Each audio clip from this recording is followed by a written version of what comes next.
Hello दोस्तों, स्वागत है आपका मेरे YouTube channel the GK study में। आज हम मध्य प्रदेश पटवारी परीक्षा 2017 में 16 दिसंबर 2017 को फर्स्ट शिफ्ट में पूछे गए पेपर का संपूर्ण हल देखेंगे। तो चलिए स्टार्ट करते हैं वीडियो और देखते हैं पहला क्वेश्चन। तो पहला क्वेश्चन पूछा गया था जनरल नॉलेज से। जनरल नॉलेज के टोटल 20 क्वेश्चन होते हैं जो कि 20 नंबर के होंगे।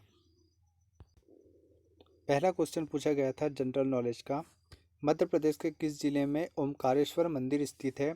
तो कौन से जिले में है? मंदसौर में, खंडवा में, उज्जैन में, जबलपुर में। तो जो ओमकारेश्वर मंदिर है वो खंडवा में स्थित है, खंडवा जिले में स्थित है।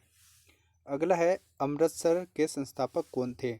तो अमृतसर शहर के संस्थापक कौन थे? महाराज रंजीत सिंह, गुरु रामदास जी, गुरु गोविंद सिंह या गुरु तेग बहादुर। तो अमृतसर के जो संस्थापक थे वो थे गुरु रामदास जी।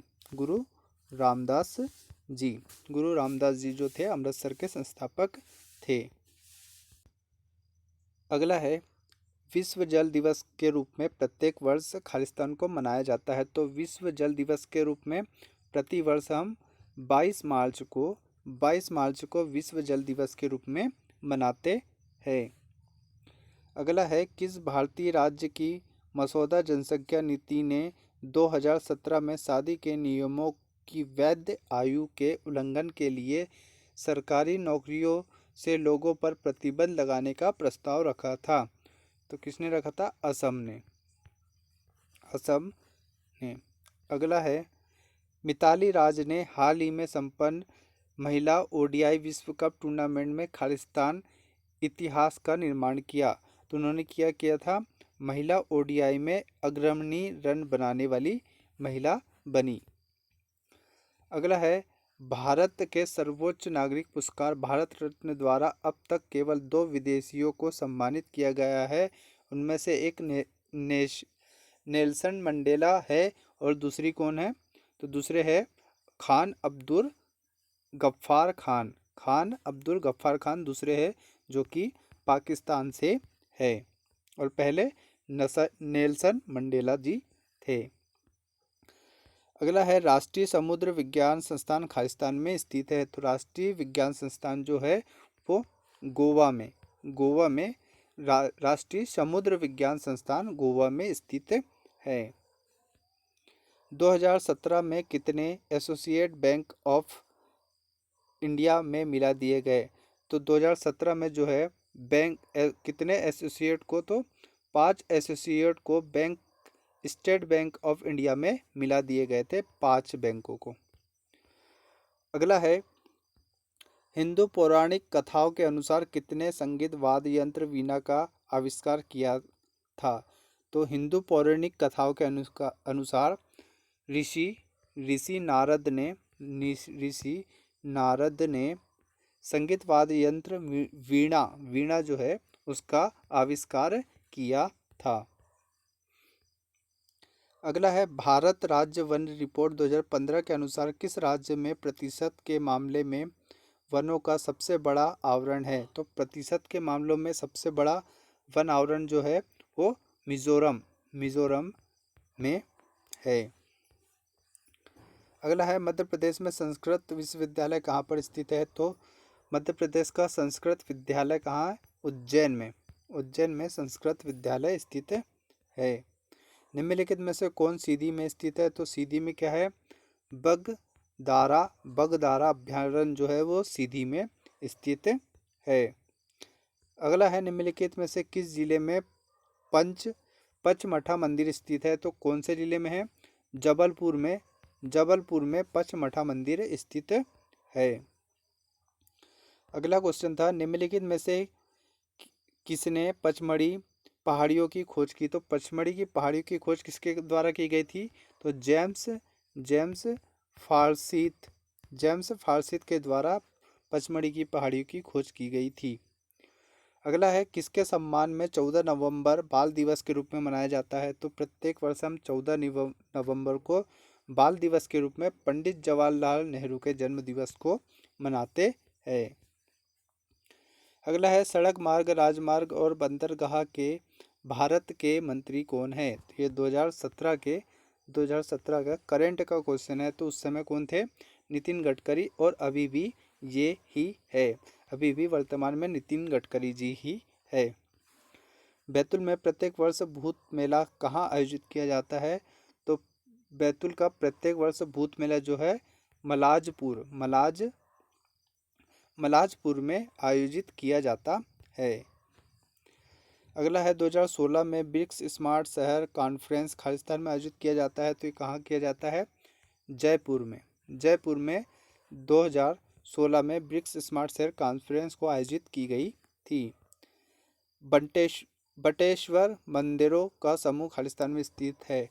तो बटेश्वर मंदिरों का समूह जो है मुरैना में स्थित है।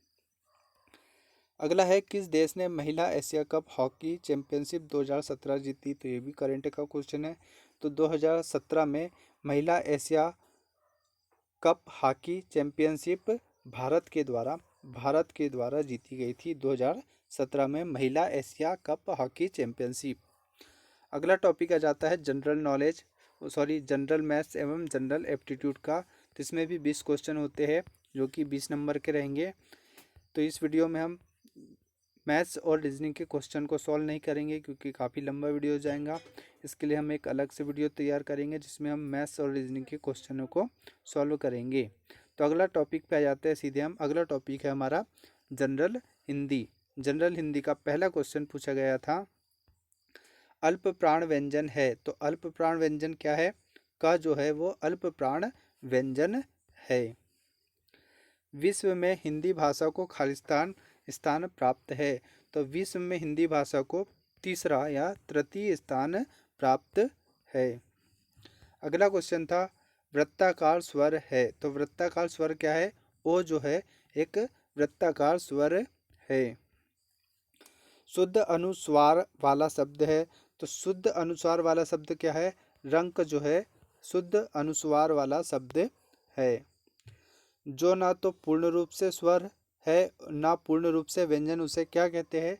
तो उसे हम अर्ध स्वर के नाम से जाते हैं, जो ना कि स्वर है ना ही व्यंजन है। पुत्री का पर्यायवाची निम्न में से कौन सा है? तो पुत्री मतलब का पर्यायवाची है तनुजा। पर्यायवाची तनुजा है। अगला है जिसका कोई नाथ ना हो के लिए एक शब्द निम्न में से कौन सा है? जिसका कोई नाथ ना हो? अनाथ। जिसका कोई नाथ ना हो अनाथ। उन्नति का संधि विच्छेद निम्न में से कौन सा है? तो उन्नति का संधि विच्छेद क्या है? उत्धन नति जो है उन्नति का संधि विच्छेद है।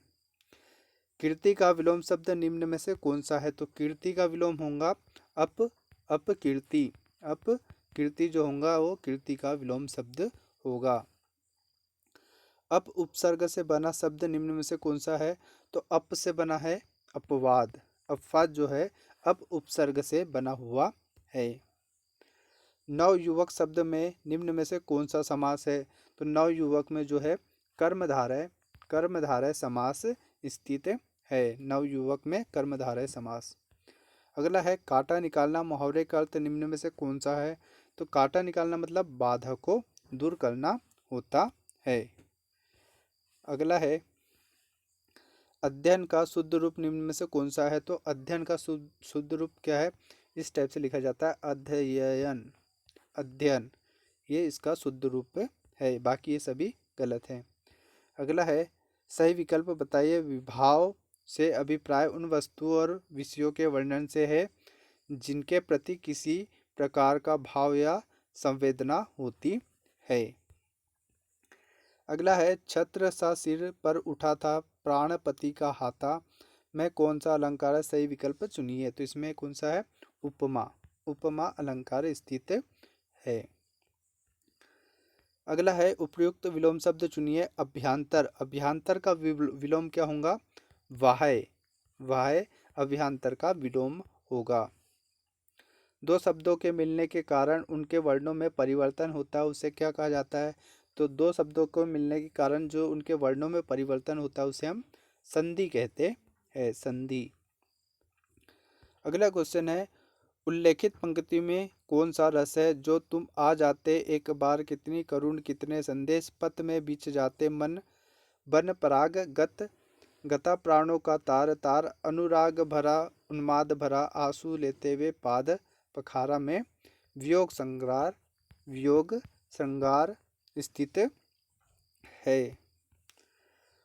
को तुम हम है हरि हरि, बानर को नहीं काम में कौन सा अलंकार है? तो इसमें है वक्रोति। वक्रोति वक्रोति अलंकार स्थित है। सत्याग्रह में प्रयुक्त संधि है। सत्याग्रह में कौन सी प्रयुक्त संधि है? तो दीर्घ संधि। सत्याग्रह में दीर्घ संधि स्थित है। अगला पार्ट आ जाता है फॉर रूरल इकोनॉमी एवं पंचायती राज, ग्रामीण अर्थव्यवस्था एवं पंचायती राज। तो इसका पहला क्वेश्चन पूछा गया था, गरीबी उन्मूलन कार्यक्रमों के लाभार्थियों को कौन सी मंजूरी देता है? तो ग्राम सभा मंजूरी देता है। किसे? गरीबी उन्मूलन कार्यक्रमों के लाभार्थियों को। अगला है ग्राम सभा का सदस्य कौन हो सकता है? तो वे व्यक्ति जिनके नाम उस पंचायत की मतदाता सूची में शामिल हो, वे सभी ग्राम सभा के सदस्य होते हैं। अगला क्वेश्चन है, मध्य प्रदेश में ग्राम पंचायत के अध्यक्ष के रूप में निम्नलिखित में से किसे चुना जाता है? तो ग्राम पंचायत के अध्यक्ष के रूप में उन क्षेत्र के लोगों के द्वारा सीधे निर्वाचित किया गया व्यक्ति, उस क्षेत्र के लोगों के द्वारा सीधे निर्वाचित किया व्यक्ति ही पंचायत का अध्यक्ष चुना जाता है। निम्नलिखित में से कौन सा किसान क्रेडिट कार्ड योजना का उद्देश्य नहीं है? तो ये औद्योगिक विकास जो है वो किसान क्रेडिट कार्ड से संबंधित नहीं है, बाकी ये सभी किसान क्रेडिट कार्ड से संबंधित है या उद्देश्य है। स्वराज स्वर्ण जयंती ग्राम स्वराज योजना के अंतर्गत अनुसूचित जनजाति के लाभार्थियों का लक्षित प्रतिशत क्या था? तो इनके लाभार्थी का प्रतिशत था 50%। अगला है, निम्नलिखित में से कौन सा दिशा द डिस्ट्रिक्ट डेवलपमेंट को ऑर्डिनेशन एंड मॉनिटरिंग कमेटी का सचिव होगा? तो ये जिला कलेक्टर होगा।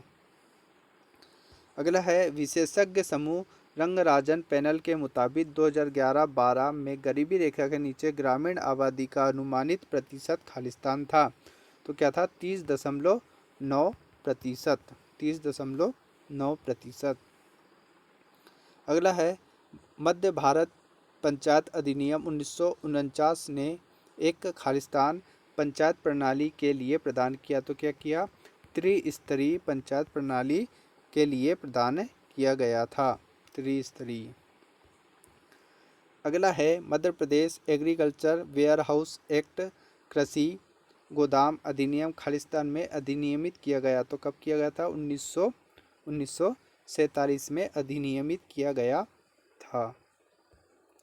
अगला है, भारत में फसल बीमा की शुरुआत भारत में फसल बीमा की शुरुआत का मुद्दा केंद्रीय विधानमंडल के खाद्य और कृषि मंत्रालय द्वारा खालिस्तान में लिया गया था।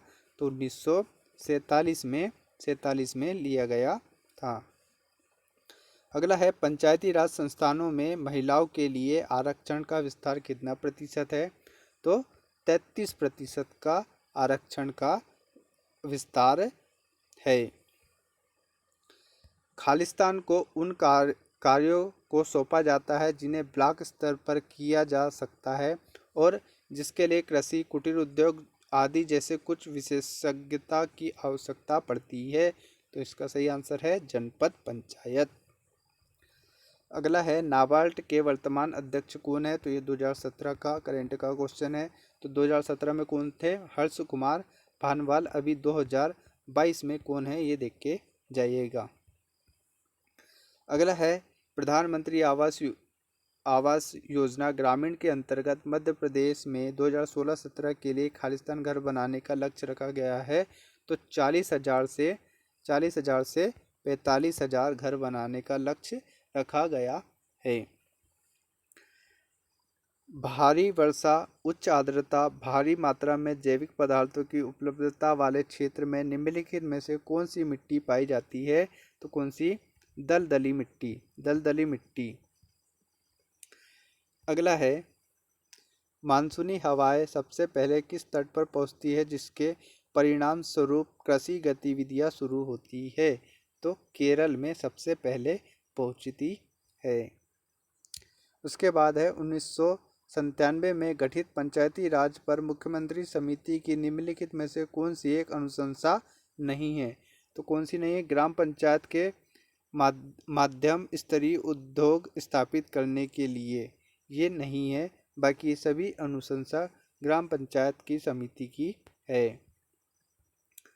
सांसद आदर्श ग्राम योजना के अंतर्गत निम्नलिखित में से कौन सी एक प्रमुख सुविधा नहीं है? तो कौन सी नहीं है? सिनेमा थिएटर एक प्रमुख सुविधा नहीं है। साइल हेल्थ कार्ड स्कीम, मुद्रा स्वास्थ्य कार्ड योजना का निम्नलिखित में से क्या उद्देश्य है? तो क्या उद्देश्य है? किसानों को ताजी मृदा प्रदान करना। अगला है, राष्ट्रीय नमूना सर्वेक्षण 1999-2000 के अनुसार पशुधन क्षेत्र में प्रत्यक्ष रूप से अंतर्निहित कार्यबल का अस्थायी अनुमान खालिस्तान है। तो क्या है? 10 से 12 मिलियन है। अगला टॉपिक आ जाता है पांचवा। तो पांचवा टॉपिक आता है जनरल कंप्यूटर का। तो जनरल कंप्यूटर का पहला क्वेश्चन पूछा गया था, इनमें से वह एकमात्र कौन सी मुक्त द्वेषी प्रोग्राम है जिसे किसी अन्य अतिथेय प्रोग्राम की आवश्यकता नहीं होती? तो क्या है? वार्म जो है, इसे अन्य अतिथेय प्रोग्राम की आवश्यकता नहीं होती है। अगला है, नेटवर्क में कंप्यूटर लोकल नेटवर्क से बाहर तब तक एक्सेस नहीं किया जा सकता जब तक कि उसके अनुमति न दी जाए। तो क्या है? इंट्रानेट। इंट्रानेट ऐसा नेटवर्क है जो बाहर तब तक एक्सेस नहीं करता जब तक उसकी अनुमति नहीं दी जा सकती। MS एक्सेस में मर्ज एंड सेंटर फीचर का क्या उपयोग होता है? तो क्या होता है? यह दो सेलों को एक सेल में जोड़ता है। तो मर्ज एंड सेंटर का अर्थ ये होता है कि दो सेलों को आपस में जोड़ के एक कर देता है। अगला है, इंटरनेट क्या है? तो इंटरनेट क्या है? वे एक कंप्यूटर जो एक नेटवर्क के माध्यम से एक दूसरे से जुड़े होते हैं। वे कंप्यूटर जो नेटवर्क के माध्यम से एक दूसरे से जुड़े होते हैं उसे हम इंटरनेट कहते हैं। अगला है, यूनिफॉर्म रिसर्च लोकेटर URL क्या होता है? तो URL क्या होता है? एक वेबसाइट एड्रेस है, जैसे कि www.flipkart.com, ये एक वेबसाइट एड्रेस है क्या? URL। अगला है, ASCII का तात्पर्य है। तो ASCII का तात्पर्य है American standard code for information interchange. American standard code for information interchange होता है। अगला है, निम्नलिखित में से कौन एक्सेल 2007 में मान्य जूम परसेंटेज नहीं है? तो क्या है? 500 जो है MS एक्सेल 2007 में मान्य जूम परसेंटेज नहीं है। वह डिज़ाइन जो कंप्यूटर या राउटर को ब्रॉडबैंड नेटवर्क से जोड़ती है कहलाती है। तो क्या कहलाती है? मॉडेम कहलाती है, जो डिवाइस कंप्यूटर या राउटर को ब्रॉडबैंड नेटवर्क से जोड़ती है। अगला है, MS वर्ड में अंतिम कार्य को MS वर्ड में अंतिम कार्य को पूरा करने के लिए किस शॉर्टकट कुंजी का उपयोग किया जाता है? तो किसका किया जाता है? Ctrl+Y का। Ctrl+Y के द्वारा हम MS वर्ड में अंतरिम कार्य को पुनः करने के लिए उपयोग करते हैं। MCAFE एक खालिस्तान है। क्या है? ये एक एंटीवायरस है। एंटीवायरस का नाम है एंटीवायरस। निम्नलिखित में से किस कुंजी का उपयोग डेस्कटॉप को जूम इन करने के लिए किया जाता है? तो किस कुंजी का किया जाता है? विंडो की के साथ प्लस की को प्रेस करते हैं तो उसे हम डेस्कटॉप को जूम इन करने के लिए करते हैं। MS वर्ड में सेलेक्ट किए गए टेक्स्ट को बोल्ड करने के लिए किस शॉर्टकट की का उपयोग किया जाता है? तो कंट्रोल+B, कंट्रोल के साथ B को प्रेस करते हैं। खालिस्तान इंटरनेट की मूलभूत संचार भाषा या प्रोटोकॉल है, तो क्या है? TCP या IP इंटरनेट की मूलभूत संचार भाषा या प्रोटोकॉल होता है। अगला पूछा गया था, खालिस्तान छोटा क्षेत्र होता है जो भौगोलिक क्षेत्र को कवर करता है, तो क्या करता है? लैन जो है वो एक छोटा क्षेत्र होता है जो कि एक भौगोलिक क्षेत्र को कवर करता है। कीबोर्ड पर खालिस्तान कुंजी का उपयोग कर्सर के बाईं ओर टाइप किए गए टेक्स्ट को मिटाने के लिए किया जाता है, तो किसका? बैक स्पेस का उपयोग करके हम टेक्स्ट को मिटा सकते हैं कर्सर के बाईं ओर के। अगला है, निम्नलिखित में से कौन MS एक्सेल में एक्टिव सेल का कंटेंट प्रदर्शित करता है? तो MS एक्सेल में एक्टिव सेल का कंटेंट कौन पर प्रदर्शित करता है? तो फार्मूला बार प्रदर्शित करता है। इंटरनेट ब्राउज़र चालू करने का सबसे तेज़ तरीका क्या है? तो इंटरनेट ब्राउज़र चालू करने का सबसे तेज़ तरीका है डेस्कटॉप पर उपलब्ध शॉर्टकट पर डबल क्लिक करके हम ब्राउज़र को तेज़ी से चालू कर सकते हैं। माउस में रोलर बॉल का कार्य क्या है? तो क्या कार्य है? सिस्टम तक सिग्नल मूवमेंट करना। सिस्टम तक सिग्नल को मूवमेंट करने के लिए रोलर बॉल का उपयोग किया जाता है। निम्नलिखित में से कौन ऑपरेटिंग सिस्टम का उदाहरण है? तो ऑपरेटिंग सिस्टम का उदाहरण क्या है? माइक्रोसॉफ्ट विंडो एक ऑपरेटिंग सिस्टम है जो कि ऑपरेटिंग सिस्टम का उदाहरण भी है। निम्नलिखित में से क्या एक्सटर्नल मेमोरी नहीं है? तो कौन सी एक्सटर्नल मेमोरी नहीं है? तो जो स्कैनर है, स्कैनर वो एक एक्सटर्नल मेमोरी नहीं है। तो ये था आज का पेपर जिसमें हमने 16 दिसंबर 2017 को फर्स्ट शिफ्ट में पूछा गया पेपर का संपूर्ण हल देखा। आशा करते हैं कि यह वीडियो आपको अच्छा लगा होगा। ऐसे ही वीडियो के लिए हमारे चैनल के साथ बने रहे और हमारे चैनल को सब्सक्राइब करें। धन्यवाद।